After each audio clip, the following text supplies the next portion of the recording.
Have you ever had anything bring you to the point that you wasn't sure if you could get out of this? Somehow it's not the one thing, but it's everything. It's everything you went through all the years before, and to find out that the things are never going to stop coming at you, that finally brings you to the point that you say, you know what, I'm not sure I want to get up out of the bed in the morning if all I got to face is another fight. This is for those of you who are going through the fight. Those of you who are wondering, how can I keep going like this? Some of you have been through so much that you should have lost your mind. It's all right to fail as long as you fail forward. It's all right, but I need you to have heart. Every boy, every girl will go through a time where your faith will be tested. I know what it's like to barely hold on, to barely feel like you're breathing, and barely feel like you can come up for air. Look up. Look up and recognize that there is a way out. There is a path for you to take. And it's not an easy path. It takes courage and it's hard. But what is the other choice? What else can you do? You can triumph over these dark forces. You can become better. You can be better. You got more than you think. You can do more than you think. You can go further than you think. You can have more than you think. And stop blaming somebody else over what you don't have. It's time for you to know what you got in your hand. Stand up for your dreams. Stand up for what you want in your life. Decide that your life is so meaningful to you, that you love you and you love life so much that you're going to stand up for what you believe in, because you can fall for anything. And so by being committed to everything that I started, I finished it. It built a certain type of spirit. It built a certain type of mentality. And so now I couldn't quit even if I wanted to. I couldn't stop even if I wanted to. I had too much sweat equity in my life and everything that I was doing. When it gets tough, I'm going to press my way. When I get tired, I'm going to press my way. When it's not convenient, I'm going to press my way. When my heart is broken, I'm going to press my way. When I'm rejected, I'm going to press my way. When I'm broke, I'm going to press my way. When I'm despaired, I'm going to press my way. You would just believe that your day coming, that the sacrifices you are making today, they gonna pay off. But if you do not believe, it ain't gonna happen. So I need you to work on your faith. I need you to wake up every day and say, today ain't today, but my day coming. And I will not give up until I get to that day. I will not stop. I will not give up. I will not give in until my day comes. If what you are doing is truly significant to life, why do you need another motivation to make that happen? If you really understand and experience that what you are doing is truly important for every life around you, you don't need a motivation. Life just goes on. See, does your heartbeat need a motivation to keep it going? I'm asking you, all the life processes is not asking for any motivation, isn't it? Monsoon is coming. Any motivation?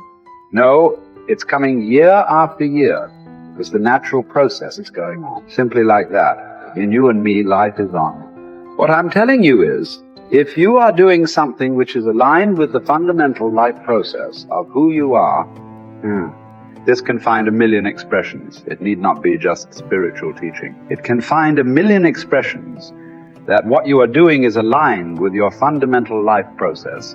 Then you will not need anything to motivate you. Simply, as a part of life, it will just happen.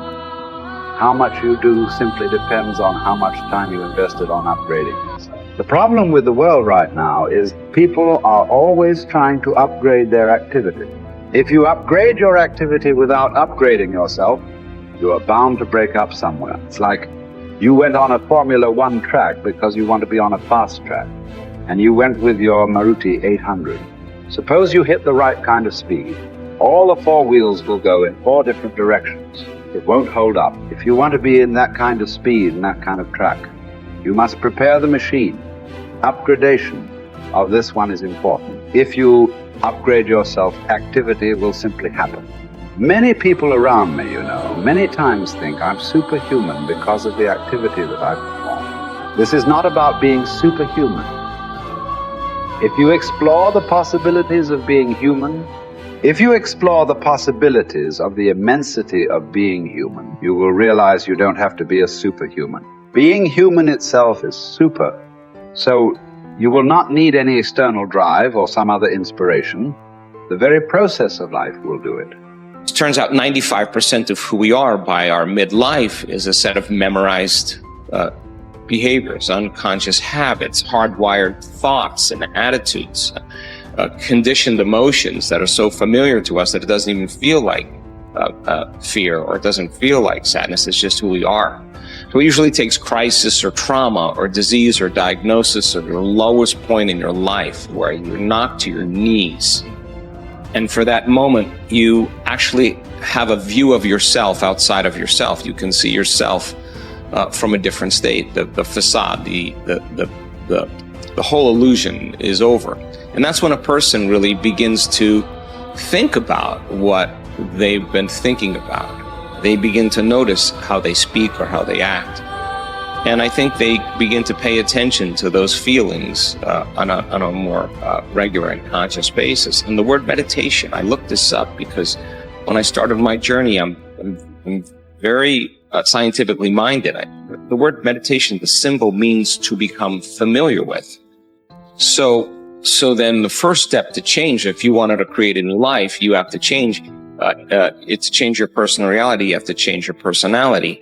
And the first step is consciousness or becoming aware. So the moment you become conscious of your unconscious thoughts, the moment you become aware of your automatic reflexive habits and your emotional reactions, the moment you can become so conscious of those unconscious states of mind and body that you don't go unconscious again, so familiar with those states.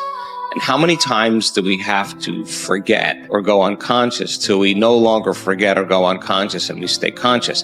That's lighting a match in a dark place. And most people, when they do meditation, they actually think, when those voices come up and when the chatter starts and those emotions start, they actually think that they're doing their meditation wrong.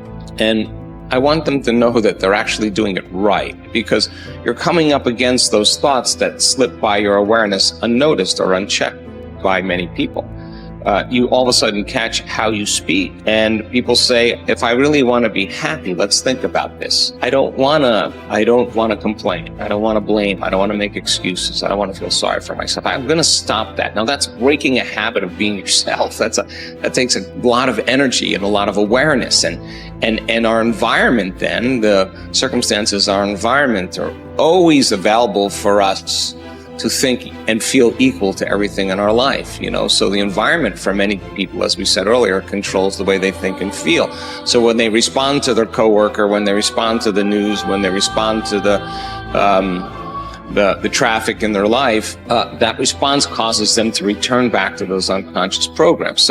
But sitting in a meditation and really sitting in the fire and believing that there's something on the other side of that thought, believing that there's something on the other side of some behavior or some emotion that makes us feel a certain way. That's stepping into the unknown, and it takes us disconnecting from the environment. That's what meditation is about. Playing music or hearing nothing, or closing your eyes and not eating, not smelling, not tasting, not feeling with your body. You're putting your body away and you're not letting it be the mind or the program. You're making it sit still. You're training the animal, right? And a person starts feeling emotional and they catch themselves starting to feel those emotions. Instead of letting that emotion drive certain thoughts or actions, that person settles the body down in the meditation and brings it back into the present moment, and that's a victory.